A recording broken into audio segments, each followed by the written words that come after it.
నమస్తే, welcome to #you. నేను మీ రాజేష్. తెలంగాణలో కాంగ్రెస్ పార్టీ అధికారంలోకి వచ్చి ఏడాది కావస్తోంది. పెద్ద ఎత్తున విజయోత్సవ సభలు నిర్వహించేలా పెద్ద ఎత్తున కసరత్తు చేసి ప్లాన్ తోటి ముందుకెళ్తోంది కాంగ్రెస్ పార్టీ. ఇట్లాంటి సందర్భాల్లో ప్రతిపక్ష పార్టీగా బీఆర్ఎస్ పార్టీ కూడా సెంటిమెంట్ రాజకీయాలు చేసే కార్యక్రమానికి తెరలేపుతోంది. తెలంగాణలో పెద్ద ఎత్తున దీక్షా దివాస్ పేరుతో ప్రజల్లోకి వెళ్లాలనే ప్రయత్నం జరుగుతుంది. సో ఈ ఏడాది కాలంలో రేవంత్ రెడ్డి సర్కార్ ఏం చేసింది, మరోవైపు ఇంకా కూడా నామినేటెడ్లు క్యాబినెట్ విస్తరణ కూడా త్వరలో ఉండబోతున్నట్టు కూడా వార్తలు వస్తున్నటువంటి క్రమంలో అసలు ఈ సంవత్సర కాలం ఏం చేసింది, ఇంకా ఏం చేయబోతుంది, లక్ష్యం ఏ విధంగా ఉంది, ఓవైపు బీసీ కులగణన జరుగుతున్నటువంటి నేపథ్యంలో మాట్లాడదాం. మనతో పాటు కాంగ్రెస్ పార్టీ సీనియర్ నాయకులు అట్లాగే సెక్రటరీగా ఉన్నటువంటి కస్బా శ్రీనివాస్ గారు మనతో పాటు జాయిన్ అవుతున్నారు. నమస్తే శ్రీనివాస్ గారు. నమస్తే అండి. ఏంటి సార్, ఇవాళ అధికారంలోకి వచ్చి ఏడాది కావస్తుంది, విజయోత్సవ సభలు కూడా జరుపుకుంటున్నటువంటి సందర్భం ఇది. ఏంటి, ఎందుకు విజయోత్సవం చేసుకోవాలి, ఈ సంవత్సరంలో ఏం చేసింది కాంగ్రెస్ పార్టీ అంటే ప్రజలకు ఏం చెప్తారు? 10 సంవత్సరాల నిరంకుశ పాలన పోయి ప్రజా పరిపాలన వచ్చినటువంటి సందర్భంగా విజయోత్సవం చేయాలనేది ముఖ్య ఉద్దేశం. ప్రజలకు అందుబాటులో ఉండకుండా ముఖ్యమంత్రి అనేవాడు ఎమ్మెల్యేస్ కానీ మంత్రులకు కానీ ప్రజలకు కానీ అందుబాటులో లేకుండా ఉండే దగ్గర నుంచి సెక్రటరియట్లో పూర్తి మంత్రివర్గం సదా ఎప్పుడు కొలువై ఉండడం, ముఖ్యమంత్రి గారు ఎప్పుడు అందుబాటులో ఉండడం, రేవంత్ రెడ్డి గారు అనేకమైనటువంటి అభివృద్ధి కార్యక్రమాలు, ఇప్పుడు 4th సిటీ అని కానివ్వండి, ఫ్యూచర్ సిటీ, తర్వాత ఇప్పుడు ఇంటిగ్రేటెడ్ స్కూల్సు, అదేవిధంగా ఐఏ మీద మన ఆర్టిఫిషియల్ ఇంటెలిజెన్సీ మీద జరుగుతున్నటువంటి డెవలప్మెంటు, వస్తున్నటువంటి కొత్తవి ఇవి, ఈ అనేక అంశాలను ప్రజలకు తెలియజేసుకుంటూ సంక్షేమ కార్యక్రమాలు 6 గ్యారెంటీల్లో మేము పూర్తి చేసినవి, చేయబోయే వాటికి మిగిలినటువంటి వాటికి ప్రణాళిక చేసుకోవడానికి ఉన్నటువంటి కార్యకర్తలను, మనకున్నటువంటి వీళ్లను సన్నద్ధం చేయడానికి సంవత్సర కాలంగా ఈ తలమునకలే సమస్యల్లో కూరుకుపోయి ఉన్నారు.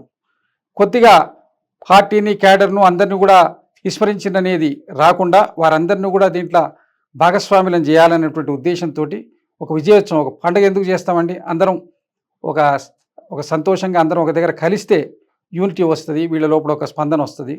ఒక విజయోత్సవాలు చేయడం ద్వారా కొత్తగా చేయబోయేటువంటి కార్యక్రమాలకు మనం మిగిలిన కార్యక్రమాలను ఏ విధంగా ముందుకు తీసుకుపోవాలి, కొత్తగా ఏం చేయాలి అనే దానికోసం స్ఫూర్తి కోసం ఈ విజయోత్సవ సభలు చేస్తుంటారు. ఇదేదో ఆర్భాటానికి చేస్తున్నది కాదు, స్ఫూర్తి కోసం చేస్తున్నటువంటివి విజయోత్సవ సభలు.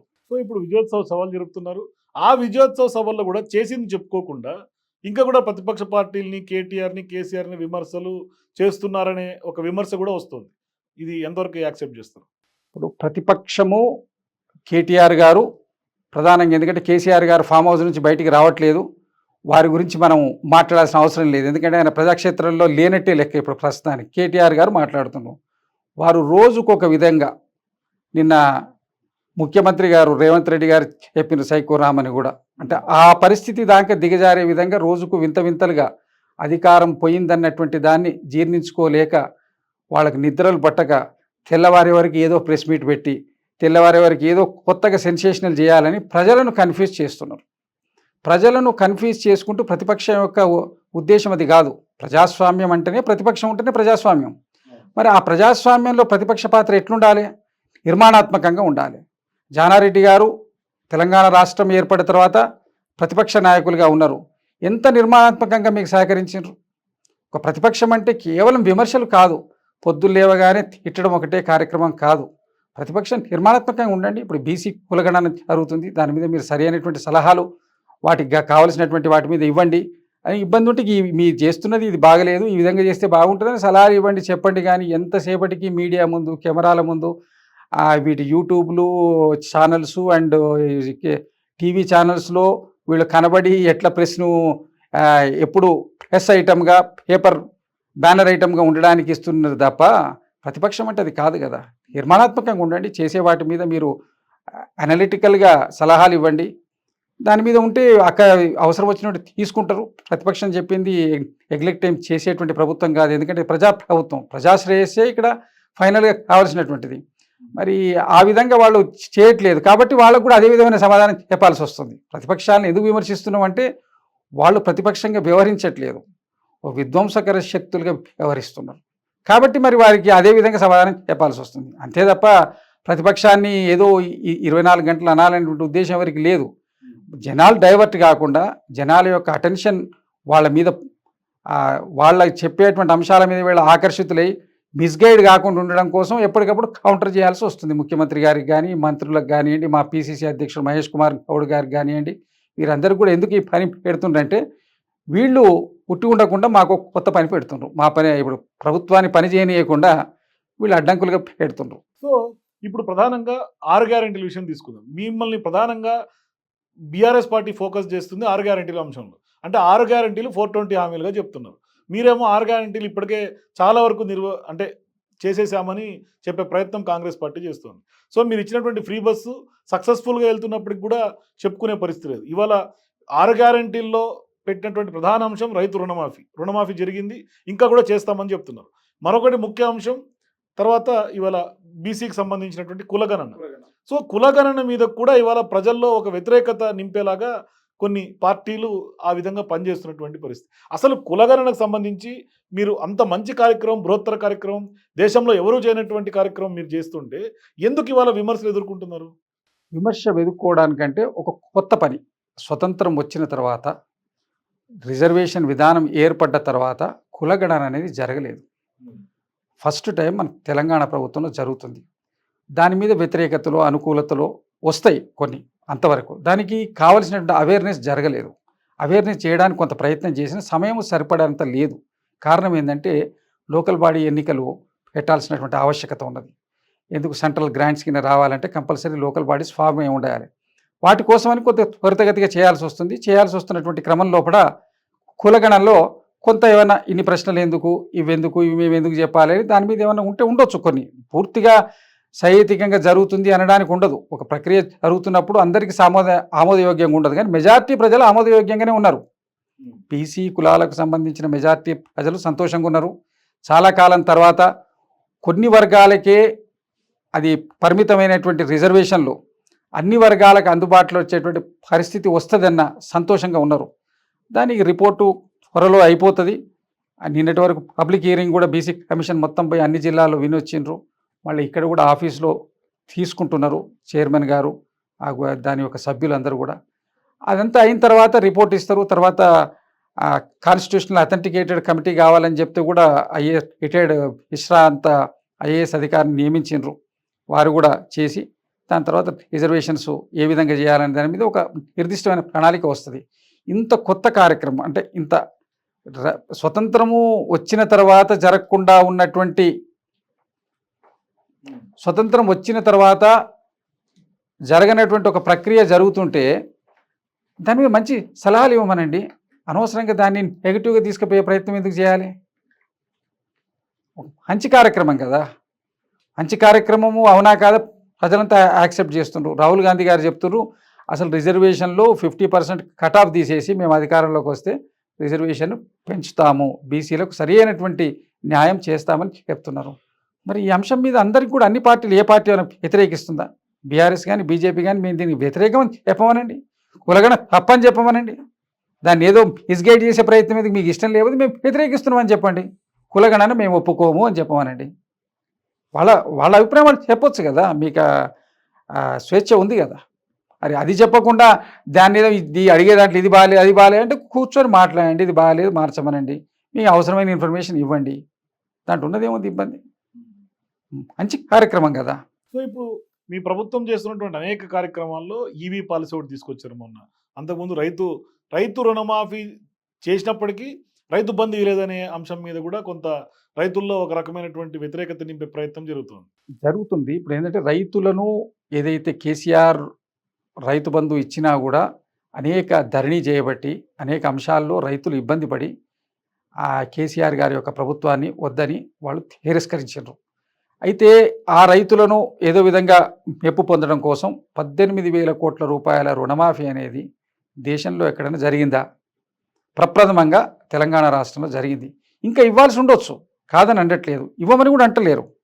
నిధులు సమకూర్చుకోవడం ఒకటే కాక సరైన విధానంగా వాళ్ళను లిస్ట్ అవుట్ చేయాల్సిన అవసరం కూడా ఉన్నది. దానికి కొంత సమయం పడుతుంది. నిధులు కూడా సమకూర్చుకోవాలి, నిధులది కూడా సమస్య ఉన్నది. ఎందుకంటే 17,000 కోట్ల రూపాయల మిగులు బడ్జెట్ తోటి ఇచ్చిన తెలంగాణ రాష్ట్రాన్ని 10 లక్షల కోట్ల రూపాయల 7 లక్షల కోట్ల రూపాయల అప్పుతోటి అప్పగించారు కాంగ్రెస్ పార్టీకి. మరి ఏం చేయాలి? మీరు నిధులు సమకూర్చుకోవడం ఒక మాకు ఒక కార్యక్రమం, సంక్షేమ కార్యక్రమాలు చేయడం ఒక కార్యక్రమం, భవిష్యత్ కార్యక్రమాల అభివృద్ధికి చేయడం కోసం ఒక కార్యక్రమం. ఇవాళ ఇంటిగ్రేటెడ్ స్కూల్స్ కానివ్వండి, ఫోర్త్ సిటీ కానివ్వండి, స్కిల్ యూనివర్సిటీ కానివ్వండి, ఇవన్నీ ఎట్లాంటి బృహత్తరమైనటువంటి కార్యక్రమాలు. దేశంలో ఏ ముఖ్యమంత్రి చేయనటువంటి అద్భుతమైనటువంటి కార్యక్రమాలు రేవంత్ రెడ్డి గారు చేపడుతున్నారు.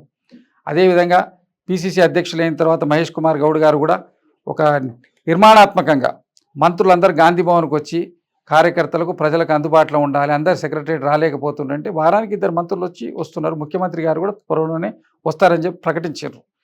మరి పార్టీ ప్రభుత్వం ప్రజలకు కార్యకర్తలకు అందుబాటులో ఇంత పర్ఫెక్ట్గా చేస్తుండ్రు.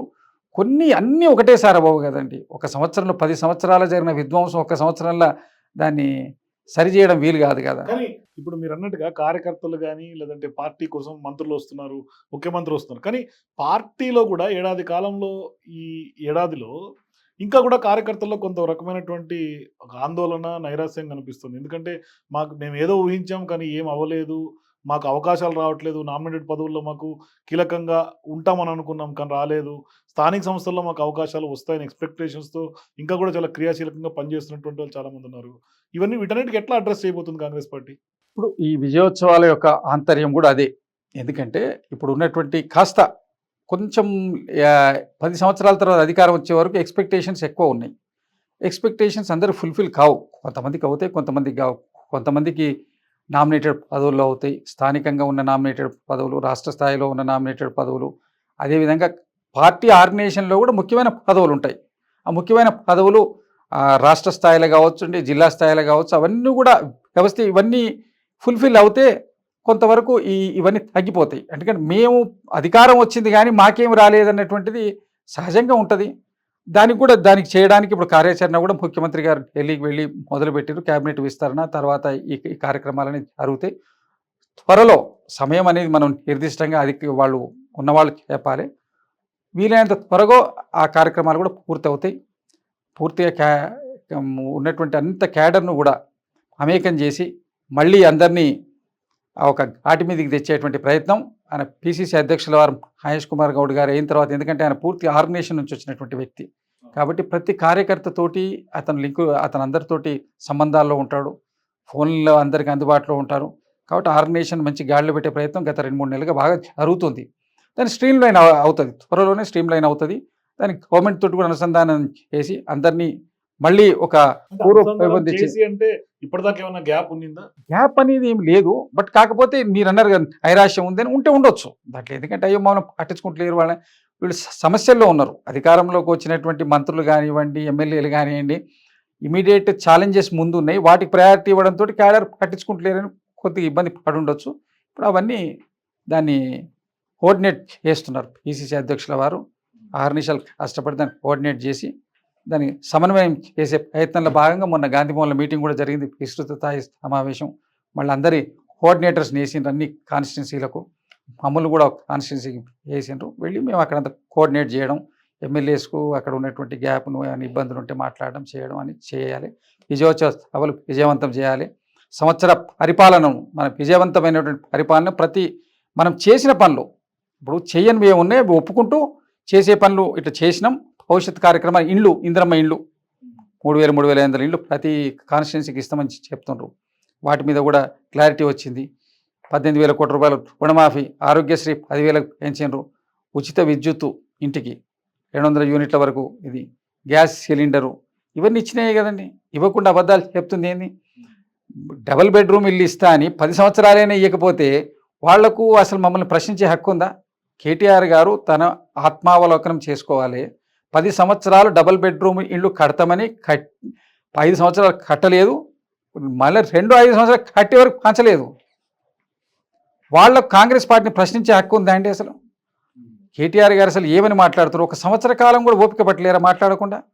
రోజుకో విమర్శ, ఏమైనా అర్థం ఉందా అండి కేటీఆర్ గారు మాట్లాడేదానికి? హరీష్ రావు గారు, కేటీఆర్ గారు రోజు దగ్గర మాట్లాడుతుంటే ఏమైనా అర్థం ఉందా వాటికి? ఏమాత్రం కూడా వాళ్ళ పద్ధతి కాదు. కానీ మీరేమో విజయోత్సవాలు అంటున్నారు, వాళ్ళేమో దీక్ష దివాసులు అంటున్నారు. దీక్షా దివసు ఆ రోజు జరిగినటువంటి దీక్ష ఏం జరిగింది కేసీఆర్ గారి దీక్ష విషయంలో ఆయన మనం అనాలని ఉద్దేశం కాదు. ఉస్మానియా యూనివర్సిటీలో ఆయన దీక్షా దివస్ విరమణ కాగానే ఏ విధమైనటువంటి స్పందన ఉన్నది అనేది అందరూ మీ మీడియా వాళ్ళకి అందరికీ తెలుసు, ప్రజలందరికీ తెలుసు.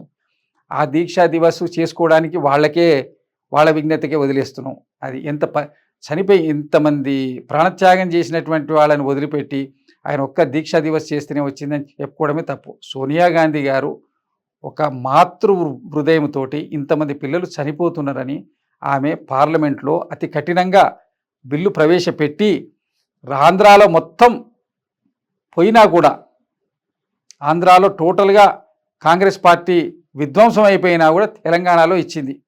మరి ఆ విషయాన్ని కేసీఆర్ గారు ఉద్యమం చేసినంత మాత్రాన రాలే.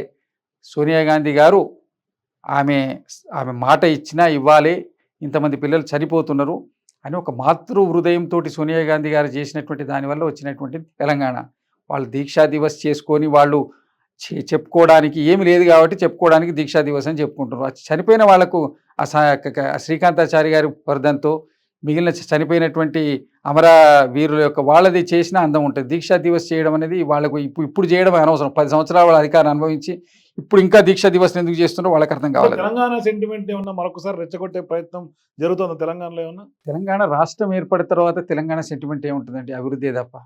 తెలంగాణ రాష్ట్రం ఏర్పడక ముందు తెలంగాణ సెంటిమెంట్ ఉంటుంది.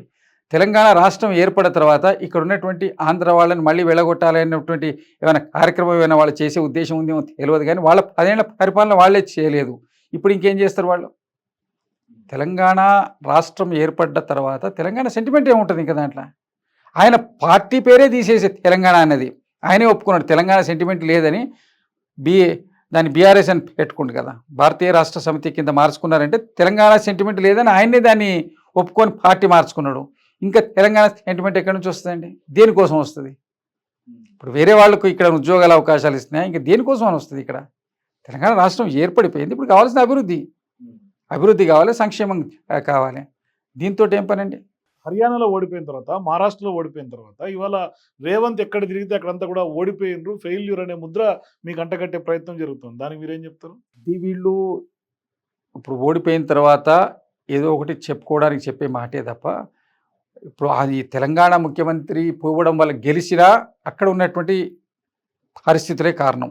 ఓడిపోయి జార్ఖండ్లో గెలిచింది అంటే అక్కడ ఉన్నటువంటి సమీకరణలు విషయాల కారణం. కోఆర్డినేటర్ వీళ్ళు పోయి ప్రచారం చేసిన వాళ్ళు కొంత సమన్వయం చేస్తారు, ఈ గవర్నమెంట్ సక్సెస్ఫుల్గా పనిచేస్తుంది, ఇక్కడ ఈ విధంగా హామీలు అమలు చేసినాం, అక్కడ అమలు చేస్తామని చెప్తారు.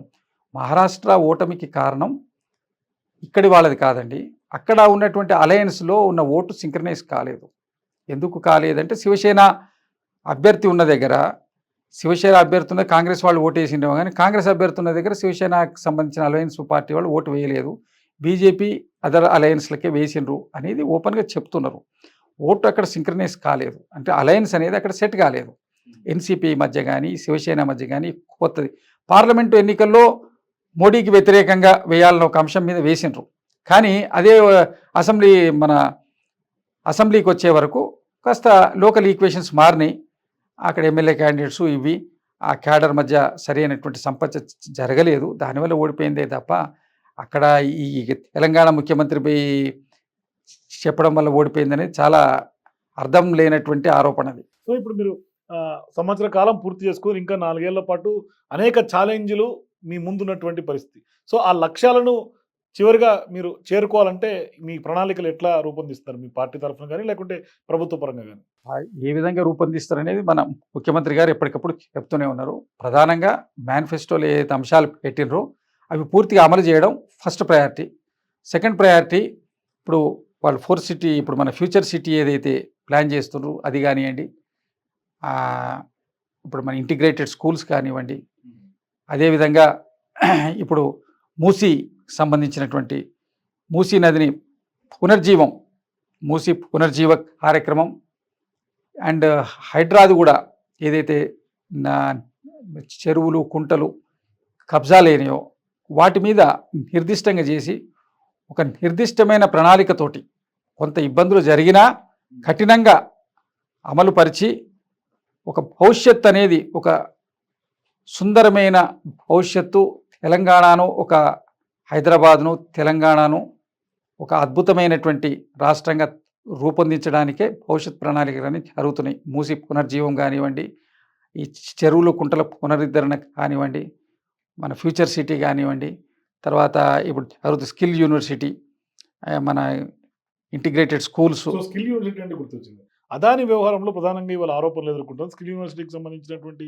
100 కోట్లు కూడా ఇవాళ మేము స్వీకరించమంటూ కూడా స్వయంగా ముఖ్యమంత్రి ప్రెస్ మీట్ పెట్టి చెప్పే పరిస్థితి. అసలు అదాని వ్యవహారంలో రేవంత్ రెడ్డి ప్రభుత్వం ఎందుకు ఆరోపణలు ఎదుర్కొంటోంది? అసలు నిజంగానే ఏమన్నా ఈ ఒప్పందాలు చేసుకోవటమే నేరంగా చూడాలా? అసలు ఏంటి? అంటే బీఆర్ఎస్ ఆరోపణ చేసినట్టుగా జాతీయ స్థాయిలో ఇవాళ తెలంగాణలో అదాని పెట్టుబడులకు ఎందుకు మీరు ఆహ్వానం పలికారు అంటే ఏం చెప్తారు? అదాని పెట్టుబడులు దేశవ్యాప్తంగా ప్రపంచవ్యాప్తంగా ఉన్నాయి. దాని ఏ ఒక్క రాష్ట్రం కూడా దాంట్లో మినహాయింపు కాదు. ఇక్కడ ఇది అదాని ఇప్పుడు ఫస్ట్ పెడుతున్న పెట్టుబడి కాదు. గత ప్రభుత్వం ఉన్నప్పుడు కూడా పెట్టుబడి పెట్టినరు. ఆంధ్రప్రదేశ్లో ఉన్నప్పుడు కూడా పెట్టినరు వాళ్ళు. అది ఒక రొటీన్ అండ్ రెగ్యులర్ ప్రాసెస్. ఒక కొత్త కార్యక్రమం చేస్తుంటే వానికి వచ్చేటువంటి దాని కింద 100 crores వాళ్ళు ఏదో ఇస్తా అన్నారు. అయితే ఇప్పుడు అక్కడ యుఎస్లో వచ్చినటువంటి తీర్పు తర్వాత ఆ కంపెనీ నుంచి తీసుకోవద్దని ఒక చిత్తశుద్ధితోటి, ఒక కోర్టు నేరస్తుడిగా పరిగణించినటువంటి వ్యక్తి దగ్గర తీసుకోకూడదని ఒక చిత్తశుద్ధితోటి రిటర్న్ ఇస్తుండ్రు. దాంట్లో మరి అదాని కంపెనీస్కు కేసీఆర్ గారు ఉన్నప్పుడు ఇవ్వలేదా? నేను విజువల్స్ చూపించింది కదా ముఖ్యమంత్రి గారు. వాళ్ళు ఇచ్చిండ్రు, దేశంలోని అన్ని రాష్ట్రాలు ఇచ్చినాయి. ఏ రాష్ట్రం మినహాయింపు కాదు. రాహుల్ గాంధీ గారేమో అదానిని తిడతారు, కానీ అధికార రాష్ట్రాల్లో రేవంత్ రెడ్డి గారు లేకుంటే కర్ణాటకలో కొన్ని పెట్టుబడుల కోసం అదాని పెడుతున్నాడు అనేది కదా ఆరోపణ. వాళ్ళు వ్యాపారస్తులండి, అందరితోటి ఉంటారు వాళ్ళు. కాకపోతే ఏంటంటే కొన్ని రెప్యూటెడ్ కంపెనీసు వీటికి కావాల్సిన ప్రయారిటీ లిస్ట్లో వచ్చినప్పుడు టెండర్స్లో వాటిలో వాళ్ళు వస్తాయి, వాళ్ళకు వచ్చేటి వస్తాయి. అంతే తప్ప వాళ్ళకేదో ప్రత్యేకంగా అదాని గారితోటి కుమ్ముకే ఇచ్చిండనేది అబద్ధం. ప్రయారిటీ వైజ్లో ఇచ్చి ఉండొచ్చు. వాళ్ళు వచ్చే దాంట్లో అందరికంటే బెటర్ చేయడానికి ముందుకు వస్తే ఇస్తారు, అంతవరకే తప్ప దాని ప్రత్యేకమైన వ్యక్తిగతంగా ఇంట్రెస్ట్ ఉండదు. వ్యక్తిగతంగా పార్టీ, నేషనల్ పార్టీ స్టాండ్ ఏది ఉందో దానికే రేవంత్ రెడ్డి గారైనా ఎవరైనా దానికి కట్టుబడి ఉంటారు. దానికి ఆ ఇబ్బంది కోర్టు ద్వారా వచ్చింది కాబట్టి నేరస్తుడిగా పరిగణించినటువంటి వాళ్ళ దగ్గర తీసుకోకూడదని ఒక చిత్తశుద్ధితో వాపసు చేయాల్సిన అవసరం కూడా లేదు లెక్క ప్రకారం. ఎందుకంటే అది ఒక యూనివర్సిటీకి ఇచ్చినటువంటిది. దాన్ని ఎందుకు రిటర్న్ ఇచ్చిందంటే మా రాష్ట్ర ప్రభుత్వానికి రేవంత్ రెడ్డి గారికి చిత్తశుద్ధి చూపించుకోవడానికి రిటర్న్ ఇచ్చింది. అది లెక్క ప్రకారమే తప్పు కాదు, అది అఫీషియల్గా ఇచ్చిందే కదా. అయినా కూడా ఒక నేరస్తుడిగా పరిగణించినటువంటి వ్యక్తి దగ్గర తీసుకొని చేయకూడదు అనే అభిప్రాయంతో రిటర్న్ ఇచ్చిండ్రు. మిగిలిన అంశాల మీద ఆయన పూర్తిగా ఆయనకు క్లియర్ అవుతే దాని మీద కూడా నిర్ణయం తీసుకుంటారు కదా, ఇబ్బంది లేదు. థ్యాంక్ యూ శ్రీనివాసరావు గారు. సో ఇది కాంగ్రెస్ పార్టీ నాయకులు కస్బా శ్రీనివాసరావు గారితో exclusive interview. For more videos please watch #.